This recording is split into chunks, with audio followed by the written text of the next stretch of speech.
So, for example, you take something like postmodernism.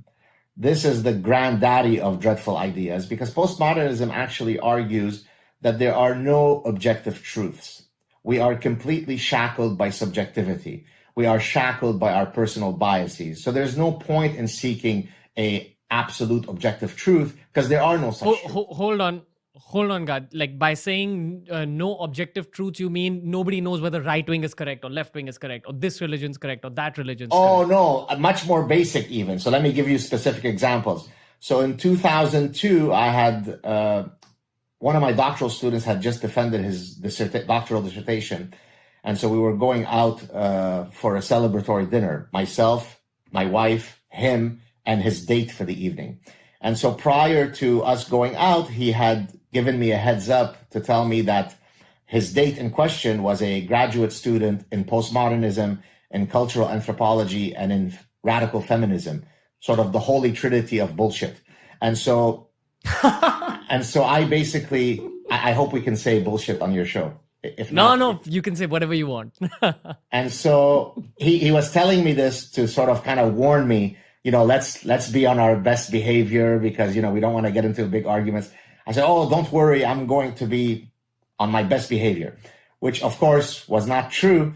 And so about halfway through the evening, I turned to this lady in question and I asked her, oh, I hear you're a postmodernist. Yes.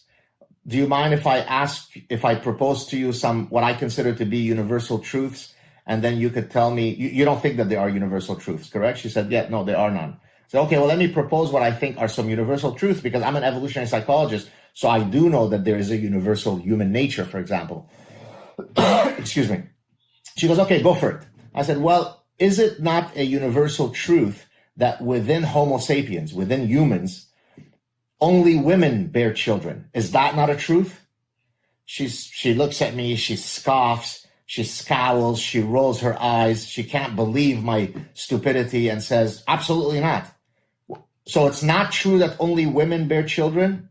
She said, no. I said, how is that? She said, well, because there is some tribe off some exotic Japanese island where within their mythological folklore, it is the men who bear children. So by you restricting the conversation to the biological realm, that's how you keep us, barefoot and pregnant.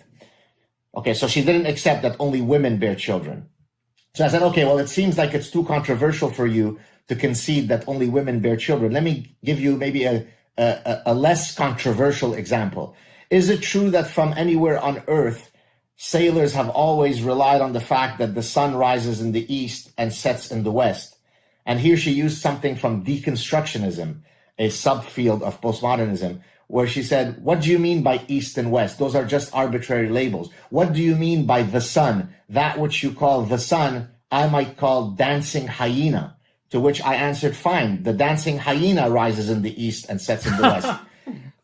And she said, no, I'm not going to play those label games. So to answer your original question, postmodernism is not saying there are no truths when it comes to whether the right wing or the left wing. They don't accept gravity as a social construct.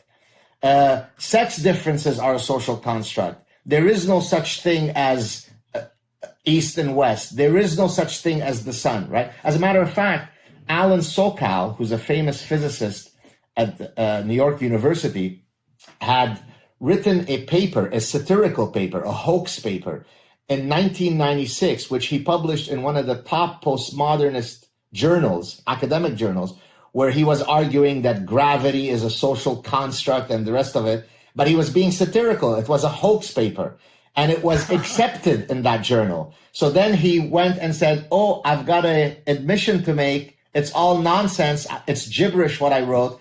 They said, oh, but that proves nothing because meaning is subjective. So imagine when you are training generations of students to, instead of learning engineering and economics and neuroscience, you're teaching them all this kind of nonsense. That's a bad parasitic idea.